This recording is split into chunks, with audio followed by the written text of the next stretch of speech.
신호등과 교통법규를 지키는 게 단속하는 경찰관을 위한 게 아니라 우리의 안전을 위한 것이잖아요. 그것처럼 모든 율법과 계명은 하나님을 위한 것이 아니라 오늘 저와 여러분들의 삶의 행복을 위한 것인 줄로 믿습니다. 그래서 이 행복의 첫 번째 조건이 동산 중앙에 있는 나무. 이 나무는 하나님을 경외하고 그 말씀대로 준행하시면 하나님께서 동행하시고 축복하신다는 것을 상징하는 나무입니다. 오늘 이어지는 말씀은 두 번째 행복의 조건이 나오는데 메시지성이 이렇게 번역합니다. 하나님께서 말씀하셨다. 사람이 혼자 있는 것이 좋지 않으니 내가 그를 도울 짝을 만들어 주어야겠다. 이렇게 말합니다. 돕는 배필, 짝을 만들어 주시겠다는 겁니다. 이 돕는 배필이라고 하는 단어는 이웃이라고 번역할 수 있고 타인, 동반자, 파트너라는 뜻입니다. 여기는 하나님의 귀한 창조 질서가 담겨 있는데 하나님께서 사람을 지으실 때 혼자 살 수 없는 존재로 만드셨다는 겁니다. 요람에서부터 무덤까지 우리 인생을 이렇게 말하잖아요. 태어나는 출생부터 이 세상을 떠날 때까지 우린 누군가의 도움을 받고 태어나고 누군가의 도움을 받고 세상을 떠날 수밖에 없다는 겁니다. 그래서 나는 아무한테도 도움도 받지 않고 도움도 주지 않고 나 혼자 살겠다 이런 분들이 있어요. 이런 분들은 창조 질서를 모르기 때문에 그런 소리 하는 거예요. 오만한 말입니다. 사람은 이웃과의 관계를 맺으며 더불어 살아갈 수밖에 없는 존재로 지음 받은 줄로 믿습니다. 오늘 이 말씀은 하나님께서 온 세상과 만물을 창조하실 때 제일 마지막으로 창조하신 것이 무엇인지를 증거합니다. 가정을 창조하셨어요. 그래서 이 가정이라는 것은 하나님의 창조 질서의 일부입니다. 행복은 어디서 시작되느냐? 가족 간의 관계에서 시작된다는 겁니다. 그래서 가정에서 행복을 느끼지 못하면 그 사람은 결코 행복할 수 없다는 겁니다. 바라기는 저와 여러분들이 사랑이 넘치는 행복한 가정 다 이루시기를 주님의 이름으로 축복드립니다. 19절 하나님께서 땅의 흙으로 들의 모든 짐승과 공중의 모든 새를 만드셨다. 하나님께서 그것들을 사람에게로 데려가서 그가 그것을 무엇이라 부르는지 보셨다. 이 말씀이 중요해요.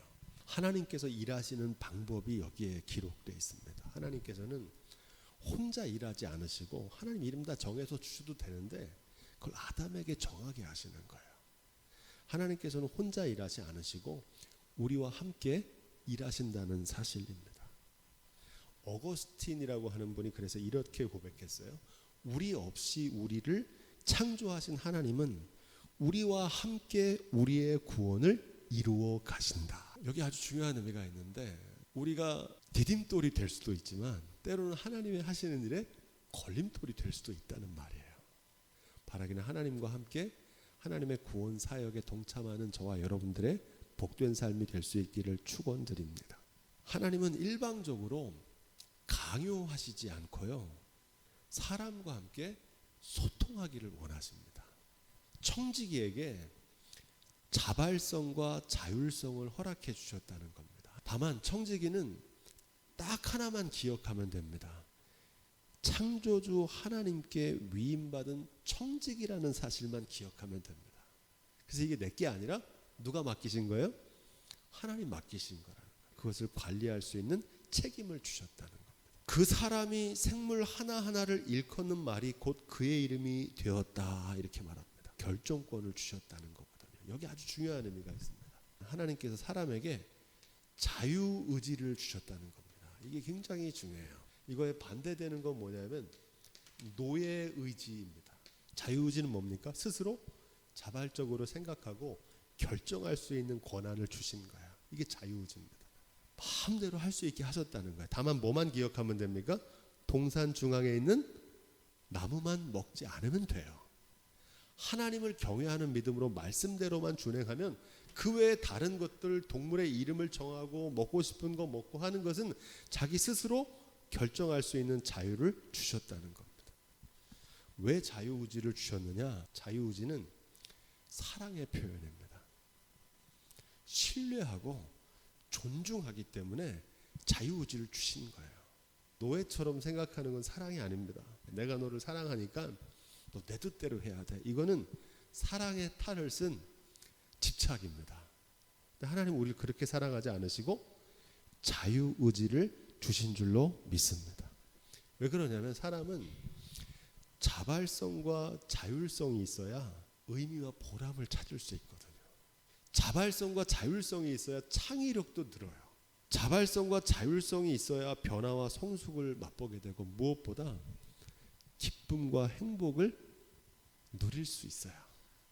그래서 하나님께서 저와 여러분들을 자유의지를 주신 줄로 믿습니다. 이 자유의지는 그래서 멋대로 행하라는 게 아니에요. 이 자유에 대한 뭐가 있어야 됩니까? 책임이 뒤따라요. 최고의 존중으로 이 자유의지를 주셨으니까 우리는 어떻게 해야 됩니까? 그 신뢰에 부끄럽지 않도록 하나님께서 맡기신 직임을 잘 감당해야 될 줄로 믿습니다. 이게 정상인데 하나님 그렇게 하려고 자유의지를 주셨는데 이 자유의지를 가지고 남용하는 거예요. 자유를. 내 마음대로 내 뜻대로 하는 거예요. 물질도 내 뜻대로, 내 삶도 내 뜻대로, 만물도 내 마음대로 다스리는 거예요.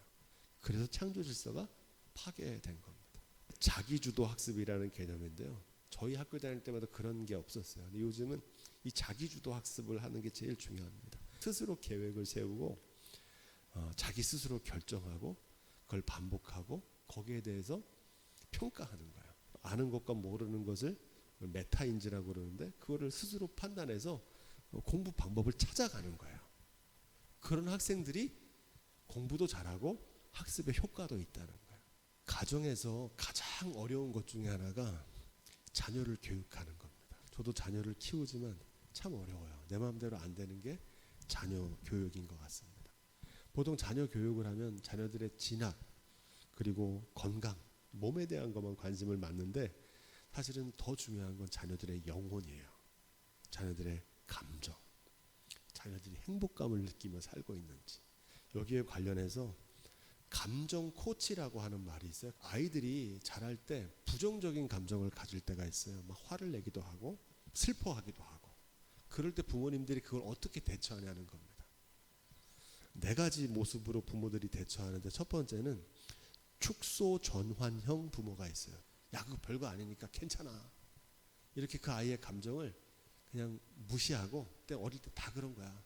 이러면서 그 감정을 축소해서 내가 초콜릿 줄 테니까 너 마음 풀어. 이렇게 하는 부모가 있고요. 억압형 부모가 있어요. 울면 안 돼. 하면 안 돼. 이렇게 억압형으로 그 감정을 부정적으로 표현하지 못하게 하는 부모가 있어요. 방임형 부모도 있어요. 뭐 그러거나 말거나 네 하고 싶은 대로 온갖 표현을 하게 그냥 내버려 두는 방임형 있죠. 끝으로 이 감정 코치가 있는데 이 감정 코치는 어떻게 하는 거냐면 아이들이 부정적인 감정을 표현할 때 그것을 이해하고 공감해 주는 겁니다. 아, 네가 지금 많이 속상하구나. 이해하고 공감하지만 행동의 한계를 정해주는 겁니다. 그래서 어느 정도까지 그것을 표현하고 한계를 설정해주고 감정을 도와주는 겁니다. 제가 왜 이 얘기를 하냐면은 하나님께서 사람을 케어하는 방식이 이 감정 코치를 사용하세요. 근데 이게 왜 어렵냐면은 부모의 헌신과 인내가 필요해요. 이걸 내버려 두고 기다려 줘야 되거든요. 그러니까 신뢰가 있지 않으면 감정 코치할 수가 없어요. 근데 이렇게 자녀들을 키우게 되면 자녀들이 감정을 스스로 조절할 수 있게 되고 다른 사람 이해할 수 있게 되고 자존감이 높아지고요. 성숙해져요. 아까 말한 대로 억압형을 하고 축소 전환형을 하고 자유방임형을 하면요. 감정 조절이 되지 않고 자존감도 낮아져요. 우리도 우리의 자녀들뿐만 아니라 서로의 감정을 이해하고 소통할 수 있는 감정 코치들, 돕는 배필들이 다 될 수 있기를 부탁을 드립니다. 20절이에요. 내가 그의 이름을 불러주었을 때 그는 나에게로 와서 꽃이 되었다. 누군가의 이름을 불러준다는 것은 그 누군가에게 특별한 존재의 의미를 부여한다는 시잖아요. 그래서 아담이 모든 동물들의 이름을 다 불러주고 관계를 다 맺었는데 그 가운데는 온전히 아담과 사랑을 나눌 대상이 없었다는 겁니다. 오늘날에 반려견도 있고 반려묘도 있어요. 자기 자식처럼 생각하는 분이 있더라고요. 그래서 아빠라고 그러고 엄마라고 그러고 실제로 그래요. 독의 동물을 사랑하고요. 장례도 치러주고요. 그런데 아무리 그 반려견에 대한 사랑이 깊어도 반려동물이 진정한 반려의 대상일 수 없다는 겁니다. 진정한 사랑의 대상은 사람이어야 된다는 겁니다. 그래서 하나님께서 돕는 배필을 만들어 준다는 겁니다. 21절로 23절 앞에서 1장에서 남자와 여자를 창조하신 장면을 우리가 살펴봤잖아요. 여기서 남자와 여자는 단순한 성별이 구분이 아니라고 배웠습니다. 서로 다른 존재로 지으셨다는 거예요. 외모도 다르고 성격도 다르고 기질도 다르고 사고방식도 달라요. 서로 다른 존재가 함께 더불어 가도록 만드신 것이 하나님의 창조 질서라고 배웠습니다. 그러니까 하나님은 획일적으로 다 똑같은 사람이 살기를 바라지 않으시고 다양성을 통해서 공존과 공생, 협력과 조화를 배우도록 창조하셨어요. 이게 하나님의 창조 질서입니다. 더 중요한 메시지가 나오는데 남자의 갈빗대로 취해서 여자를 만드셨다는 겁니다.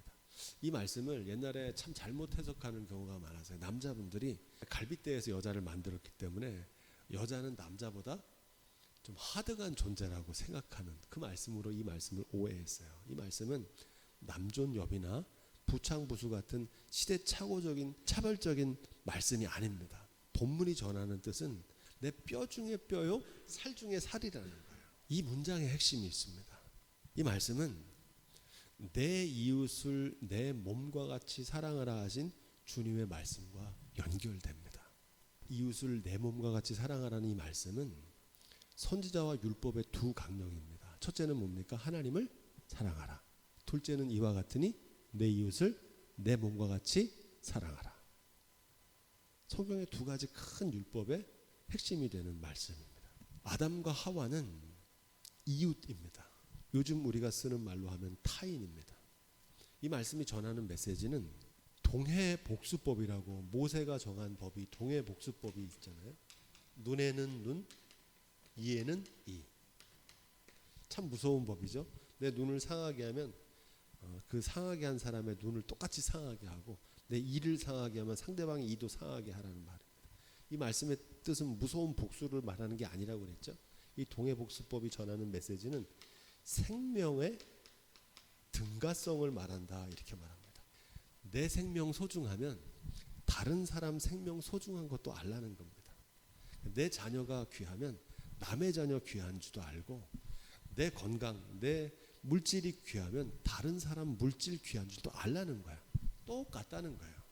다른 사람을 아프게 하면 나 자신이 동일한 아픔을 겪게 된다는 겁니다. 이 말씀이 전하는 속뜻은 내가 타인에게 행한 그대로 돌려받게 될 것이라는 진리를 전하고 있습니다.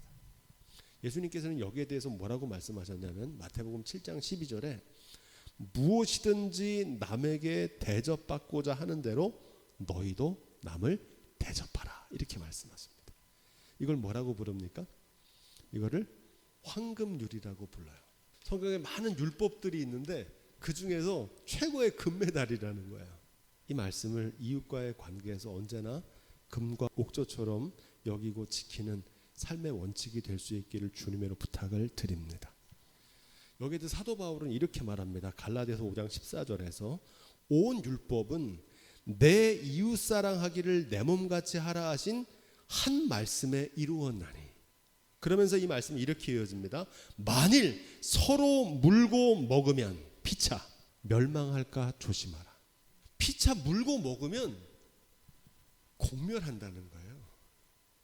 저 사람 죽이면 그 사람으로 끝나는 게 아니라 부메랑처럼 나에게도 돌아오게 된다는 사실입니다. 이걸 깨닫는 지혜가 있기를 주님의 이름으로 축복드립니다. 국가와 국가도 마찬가지입니다.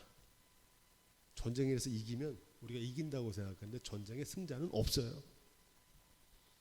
싸워서 이긴다고 생각하는데 싸움의 승자는 없어요. 다 패자입니다. 이걸 깨닫는 지혜가 저와 여러분 가운데 있기를 다시 한번 주님의 이름으로 부탁드립니다. 24절 이 한몸이라는 단어 속에는 아주 중요한 뜻이 있어요. 우리가 아까 부른 찬송의 가사처럼 영광도 부끄러움도 함께 받는 운명 공동체라는 뜻입니다. 공동 운명체라는 거예요.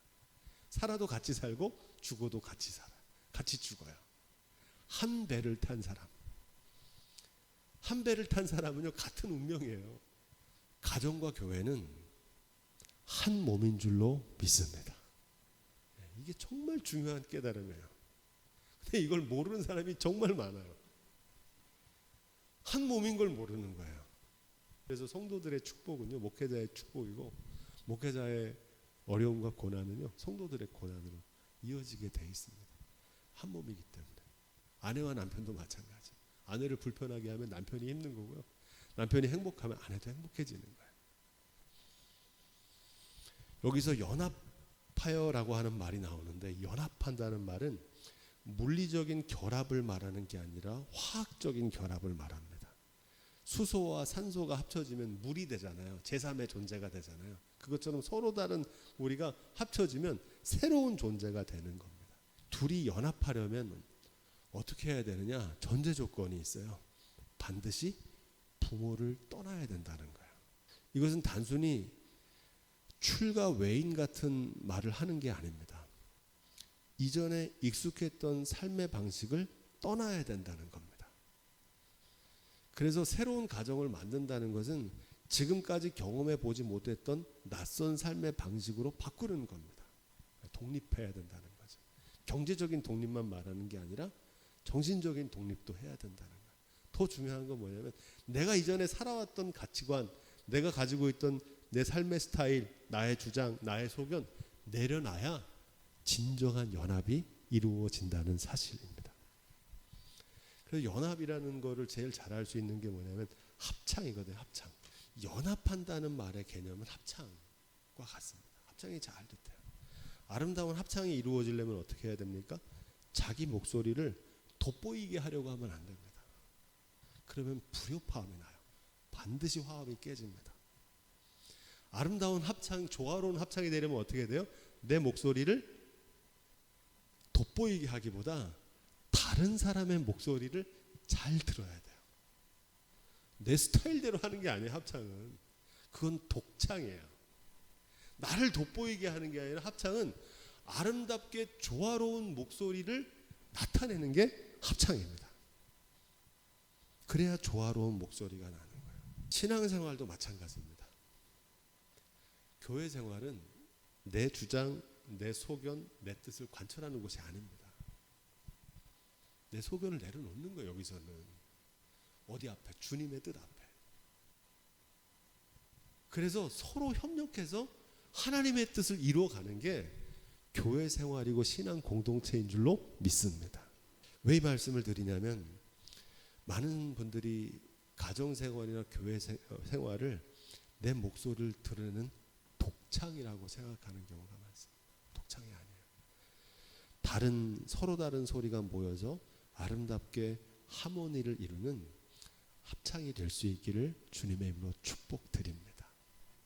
왜 하나님께서는 서로 다른 타인과 만나서 함께 살게 하셨을까요? 우리가 앞에서 살펴봤는데 여기 하나님의 창조 질서가 있다고 그랬죠. 하나님의 섭리가 있어요. 그 이유는 서로 다른 존재가 살아갈 때 이 합창의 묘미는 뭐냐면요, 같이 이렇게 탁 화음이 맞으면요 전율이 느껴져요. 근데 불협화음이 탁 일어나면 어떻게 됩니까? 눈살이 찌푸려져요. 교회 공동체도 마찬가지예요. 이게 아름다운 하모니가 착 이루어지면요 감동이 됩니다. 그런 교회가 될 수 있기를 주님의 축원드립니다. 왜 하나님께서 서로 다른 목소리가 합치는 합창처럼 서로 다른 존재와 살게 하셨느냐? 그걸 통해서 성숙하게 하기 원하신다는 겁니다. 사람은 차이를 통해서 성숙해져요. 내가 이런 부분은 좀 줄여야겠구나. 내가 이건 좀 조심해야겠구나. 내가 저 사람을 이렇게 이해해야겠구나. 이러면서 성숙해지는 거예요. 그래서 집에서 혼자 독학하는 것보다 저는 학교 교실에서 공부하는 공교육이 소중하다고 생각하는 사람입니다.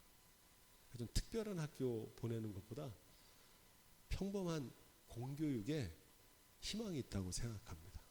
저는 신앙생활도 마찬가지. 특별한 교회가 아니라 예배를 통해서 신앙생활을 통해서 우리의 신앙을 성숙하게 할 수 있을 줄로 믿습니다. 지금 우리 사회의 가장 심각한 문제가 뭐냐, 만약 저희가 누가 물어본다면 이거예요. 무슨 이념의 대립이 서로 총칼을 들고 싸우는 것처럼 싸워요. 종단 간에도 그렇고 남북 간에도 그렇고 뭐가 그렇게 다릅니까? 남의 얘기할 게 아니라 심지어는 교회 안에서도 싸워요. 교회 안에서 싸우는 사람도 얼마나 많습니까? 가장 어리석은 사람들이에요. 아니 싸울 데가 없어서 교회에서 싸웁니까? 싸우지 않는 교회가 될 수 있길 주님으로 부탁을 드립니다. 무슨 일이 있어도 우리가 교회와 가정과 국가와 세계 속에서 이 사실을 깨닫고 차이를 받아들이면 어떻게 되느냐? 편안해지고 평안해집니다.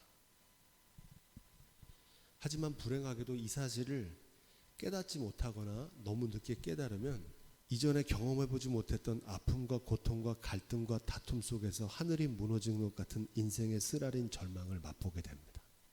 가정이든 교회든 타인과 더불어 사는 삶을 통해서 인내도 배우고 용서도 배우고 온유도 배우고 겸손도 배우고 배려와 존중을 삶으로 배우게 됩니다. 또한 이전에 경험하지 못했던 풍성한 삶을 만끽하게도 됩니다. 이것은 2000년 교회 역사 속에 나오는 교훈이기도 하고 인생의 오랜 삶을 경험한 선배들이 시행착오와 우여곡절을 통과하면서 몸소 체득한 경험담이기도 합니다. 이것을 깨닫는 지혜가 있기를 주님의 이름으로 축복드립니다. 이게 행복의 조건이에요. 25절입니다. 25절. 제가 결혼 예식 주례를 할 때 이 창세기 말씀을 많이 인용하는데 부부 관계에 있어서 서로에게 부끄럽지 않을 수 있는 최선의 길은 거짓 없는 진실입니다. 선의의 거짓말이라는 핑계로 감추거나 속이면 안 됩니다. 진실한 게 가장 좋아요. 당당할 수 있고요. 그래서 부부 관계에서는 허세 부릴 필요 있을까요? 없을까요? 과장할 필요도 없고요. 자랑할 필요도 없어요. 과시할 것도 없습니다. 왜 그렇습니까? 있는 그대로 보여주면 돼요. 왜냐하면 가정을 이루고 살다 보면 숨김없이 다 드러나거든요. 장점도 알고 단점도 알고 성격도 알고 다 드러나게 돼 있거든요. 그래서 있는 그대로의 모습을 솔직하게 보여주는 게 부끄럽지 않을 수 있는 가장 길입니다. 서로에게 상처는 싸매줘야 되고요. 비밀은 지켜줘야 됩니다. 허물이 없는 사람이 없거든요. 가까운 지인들에게 남편이나 아내의 치부를 떠버리면 안 됩니다. 나의 아내와 남편을 욕하는 건요, 천하의 가장 어리석은 일입니다. 집에서는 설령 싸우고 다투고 의견 대립이 있을 수 있어도 다른 사람에게는 그 흉을 보이지 않는 지혜가 있기를 부탁을 드립니다. 왜냐하면 그거는 자신이 마시는 우물에다가 독을 푸는 것처럼 어리석은 행동이기 때문에 그렇습니다. 제가 이 말씀을 많이 하는 이유가 뭐냐면 그런 분들이 의외로 많아요. 인류의 최초의 가정인 아담과 하와가 전하는 메시지는 단지 행복한 가정에만 해당되는 지혜가 아닙니다. 세상에서 맺는 모든 인간관계에 적용되는 소중한 삶의 지혜입니다. 이 땅에 발을 딛고 살아가는 세상에 있는 모든 공동체와 모든 인류를 위한 참된 행복의 조건인 줄로 믿습니다. 바라기는 저와 여러분들이 오늘 말씀대로 서로 다름을 인정하고 서로에게 돕는 배필로 한 몸을 이루고 아름답고 조화롭게 연합하는 행복한 삶을 누리는 가정과 교회가 다 될 수 있기를 주님의 이름으로 축원드립니다.